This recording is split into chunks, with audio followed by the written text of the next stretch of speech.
Assalamualaikum warahmatullahi wabarakatuh. Perkenalkan, nama saya Azukni dari calon guru penggerak angkatan 11 Kota Cirebon, berasal dari Satuan Pendidikan SMK Negeri 1 Cirebon. Pada kesempatan ini, izinkan saya membahas tentang pemaparan demonstrasi konseptual modul 1.1 tentang pemikiran kritis Ki Hajar Dewantara. Bahwa dalam pemaparan tentang pemikiran kritis Ki Hajar Dewantara, pendidikan itu harus berpihak pada murid. Ya, kemudian tujuan pendidikan yaitu menuntun segala kodrat yang ada pada anak-anak agar mereka dapat mencapai keselamatan dan kebahagiaan yang setinggi-tingginya, baik sebagai manusia maupun sebagai anggota masyarakat. Oleh sebab itu, pendidik hanya dapat menuntun tumbuh atau hidupnya berdasarkan kekuatan kodrat yang ada pada anak-anak agar dapat memperbaiki lakunya, bukan dasarnya. Hidup dan tumbuhnya kekuatan kodrat anak tersebut. Dalam proses menuntun tersebut, anak diberi kesempatan yang seluas-luasnya untuk mengembangkan potensi, bakat, dan minatnya sebagai individu yang unik.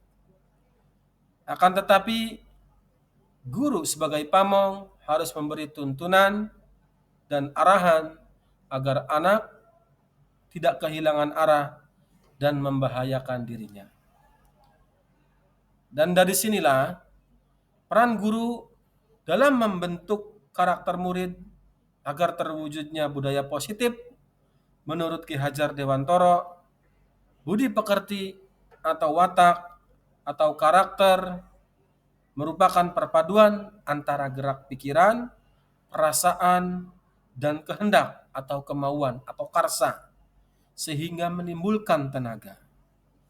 Budi pekerti juga dapat diartikan sebagai perpaduan antara cipta, kognitif, karsa, afektif, sehingga menciptakan karya psikomotor.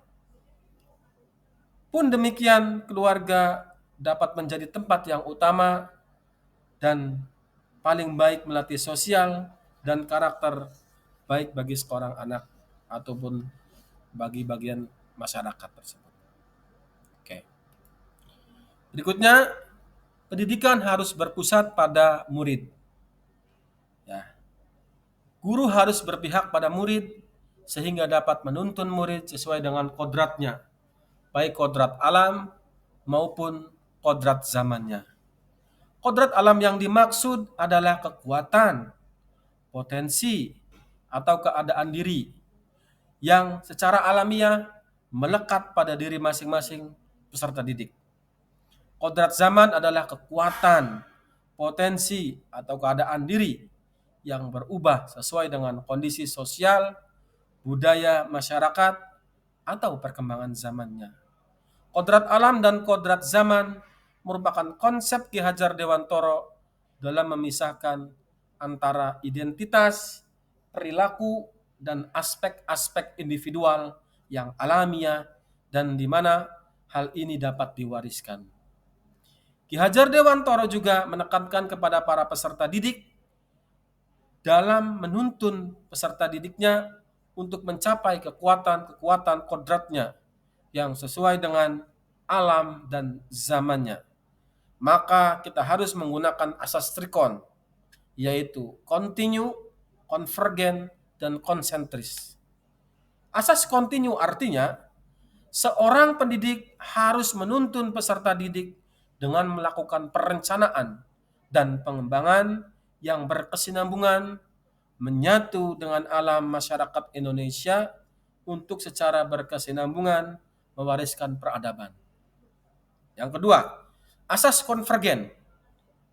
Artinya seorang pendidik harus menuntun peserta didik dengan pemikiran yang lebih terbuka terhadap segala sumber belajar, mengambil praktek-praktek baik dalam kebudayaan yang lain, dan menjadikan kebudayaan kita bagian dari alam universal.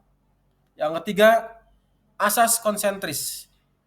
Artinya seorang pendidik harus menuntun peserta didiknya dengan berdasarkan pada kepribadian karakter dan budaya yang kita miliki atau kita punyai sebagai bagian dari pusat asasnya yang diyakini mampu menghadapi arus perubahan kodrat zaman seperti abad yang ke-21. Oke.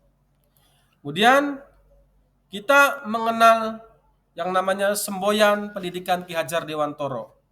Apa itu semboyan pendidikan Ki Hajar Dewantoro? Yaitu ing ngarso sungtulodo, ing madyo mangun karso, dan tutwuri handayani. Ya, oke, kita bahas. Yang pertama, ing ngarso sungtulodo. Semboyan pertama ini yang berbunyi ing ngarso sungtulodo.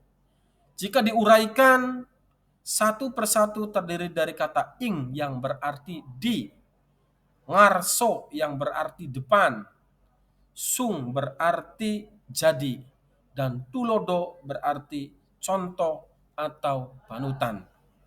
Bisa disimpulkan bahwa semboyan Ki Hajar Dewantoro yang pertama ini berarti di depan menjadi satu contoh atau panutan. Ini artinya seorang guru, pengajar, atau pemimpin harus bisa memberikan contoh serta panutan kepada orang lain yang ada di sekitarnya saat ia berada di depan. Kemudian, ing madyo mangun karso, artinya semboyan ini berasal dari kata ing yang artinya di, madyo berarti tengah, lalu mangun berarti membangun atau memberikan, dan karso memiliki arti kemauan atau semangat atau niat yang bulat. Jika digabungkan, semboyan ing madyo mangun karso memiliki arti yaitu di tengah memberi atau membangun semangat, niat maupun kemauan. Semboyan ing madyo mangun karso memiliki makna bahwa ketika guru atau pengajar berada di tengah-tengah orang lain maupun muridnya, guru harus bisa membangkitkan atau membangun niat, kemauan, dan semangat dalam diri orang lain yang ada di sekitarnya. Semboyan pendidikan menurut Ki Hajar Dewantoro berikutnya yaitu Tutwuri Handayani. Ya, semboyan ketiga dari Ki Hajar Dewantoro ini yaitu Tutwuri Handayani. Mungkin seringkali kita dengar di bagian atas lambang pendidikan nasional ada tulisan Tutwuri Handayani yang merupakan semboyan ketiga yang dibuat oleh Ki Hajar Dewantoro. Kata tutwuri dapat diartikan sebagai di belakang atau mengikuti dari belakang, dan handayani yang berarti memberikan dorongan atau semangat. Sehingga bisa diartikan bahwa tutwuri handayani sebagai di belakang memberikan semangat atau dorongan. Jadi makna esensial yang ada pada tutwuri handayani yaitu ketika berada di belakang, seorang guru atau pengajar itu harus bisa memberikan semangat maupun dorongan kepada muridnya. Ya. Kemudian pendidikan juga harus berpihak pada murid. Apa itu harus berpihak pada murid? Ya, artinya seorang guru harus mempunyai kepribadian yang bagus untuk dapat dicontoh, untuk dapat memberikan semangat dan memberikan dorongan dari belakang di sekolah ya. Dalam hal ini, pendidikan yang berpihak pada murid menurut Ki Hajar Dewantoro yaitu merdeka dalam belajar. Artinya peserta didik merdeka dalam pembelajaran tanpa adanya paksaan dari pihak manapun. Seperti kita lihat, kita dengar bahwa makna merdeka dalam konteks untuk meraih pendidikan yang layak bagi siswa melalui program Merdeka Belajar. Merupakan suatu upaya untuk menciptakan suatu lingkungan belajar yang bebas untuk berekspresi, bebas dari berbagai hambatan, terutama tekanan psikologis. Kemudian lahirnya kurikulum merdeka yang mendorong pendidikan manusia Indonesia merdeka pula dalam cara mengajar, cara belajar, cara mendidik, dan cara membimbing guru-guru kepada muridnya. Oke. Merdeka Belajar memberikan kesempatan bagi sekolah, guru, dan peserta didik untuk berinovasi, berkreasi, berimprovisasi, untuk belajar secara bebas, mandiri, dan kreatif tentunya. Oke, kemudian yang berikutnya kreatif dan inovatif. Artinya guru dan murid selalu bertumbuh kembang dalam pembelajaran yang dinamis dan menemukan hal baru dalam pembelajaran. Ini ciri-ciri pembelajaran yang kreatif dan inovatif itu yang pertama, penggunaan sistem pendidikan yang terstruktur atau sistematis. Dalam penerapan kurikulum tersebut, kita dapat merubah peserta didik berdasarkan minat dan bakatnya mereka masing-masing. Ciri yang kedua, dalam penerapan pembelajaran tersebut menggunakan metode yang berbeda dari yang biasa dilakukan. Misalnya, proyek jangka panjang, diskusi kelompok, atau pembelajaran melalui pengamatan langsung. Oke. Ciri yang ketiga yaitu memberikan kebebasan kepada siswa untuk mengeksplorasi minat dan kemampuan mereka sendiri.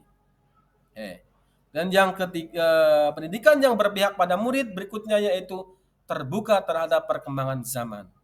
Artinya murid merasa nyaman dalam pembelajaran dengan menggunakan sumber daya alam yang ada seperti gadget, laptop, dan lain sebagainya. Itu ada perkembangan zaman atau perkembangan teknologi. Pun demikian menggunakan pembelajaran yang konvensional juga pun kalau pembelajarannya asik dan mengasyikkan maka akan bisa terjadi pembelajaran yang cukup menyenangkan. Oke. Pendidikan yang berpihak berikutnya yaitu pembelajaran yang berdiferensiasi. Artinya pembelajaran itu menurut teknik instruksional atau pembelajaran di mana guru menggunakan berbagai metode pengajaran untuk memenuhi kebutuhan individual setiap siswa sesuai dengan kebutuhan mereka. Kebutuhan tersebut dapat berupa pengetahuan yang ada, berupa gaya belajar, minat, dan pemahaman terhadap mata pelajaran. Oke. Kemudian ini adalah pendidikan yang berpusat pada murid yang ada di SMK Negeri 1 Cirebon.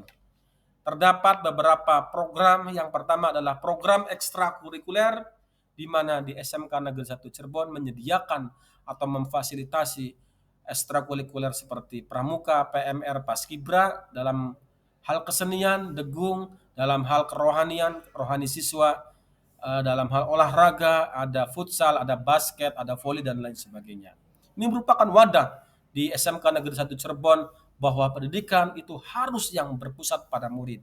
Yang kedua, program literasi, di mana program literasi ini adalah program pojok baca.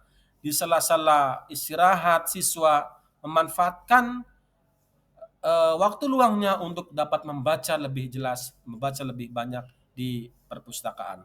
Kemudian program pembelajaran yang variatif dan inovatif. Guru-guru SMK Negeri 1 Cirebon luar biasa. Banyak metode pembelajaran yang digunakan. Yang kemudian program pembelajaran berikutnya adalah kelas industri atau teaching factory. Ini sebagian besar di SMK Negeri 1 Cirebon menggunakan pembelajaran kelas industri, terutama di jurusan kami, Teknik Elektronika Industri, menggunakan model pembelajaran kelas industri, di mana kita memadukan link and match antara dunia pendidikan dengan dunia perusahaan sehingga membuat karakter siswa menjadi lebih oke. Kemudian program berikutnya adalah program pembiasaan positif di mana dilakukan di setiap hari Jumat, ada Jumat bersih, membersihkan kapling masing-masing, baik siswanya maupun gurunya. Oke. Kemudian ada program pembiasaan positif yang berikutnya adalah sholat duha berjamaah di hari Jumat di minggu pertama kedua. Nah, minggu ketiga keempatnya itu adalah Jumat bersih. Oke, berikutnya adalah tantangan. Tantangan apa yang kita raih atau kita hadapi? Tantangan yang masih rendahnya minat peserta didik dalam mengikuti pembelajaran di kelas. Kemudian dari segi gurunya, kemampuan guru yang belum menyeluruh dalam memahami pemikiran Ki Hajar Dewantoro, yaitu pendidikan yang berpusat pada murid. Oke, solusinya bagaimana atas tantangan yang tadi? Yaitu pembelajaran itu harus bersifat kreatif dan inovatif sehingga tidak jenuh dalam kelas. Berikutnya, menerapkan pembelajaran yang berdiferensiasi. Artinya memahami kebutuhan-kebutuhan murid, memahami bagaimana kebutuhan minat, bakat, potensi murid tersebut. Ya, ketiga, banyak diskusi dengan teman sejawat. Dengan banyaknya teman diskusi, teman sejawat, kita membuka cakrawala pemikiran kita, bagaimana pembelajaran kita berlangsung, kita lakukan refleksi kritis atas pembelajaran yang sudah kita lakukan di kelas. Yang berikutnya adalah terbuka terhadap perkembangan zaman. Kita searching di internet, kita searching di dunia maya, bagaimana pembelajaran yang menyenangkan, bagaimana pembelajaran yang oke, dan pembelajaran yang mengasyikkan.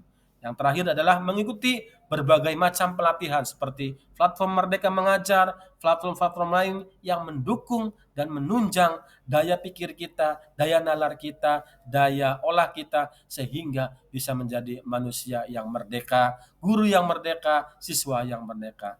Oke, terima kasih. Itu saja yang dapat kami sampaikan. Salam guru penggerak, tergerak, bergerak, dan menggerakkan. Terima kasih.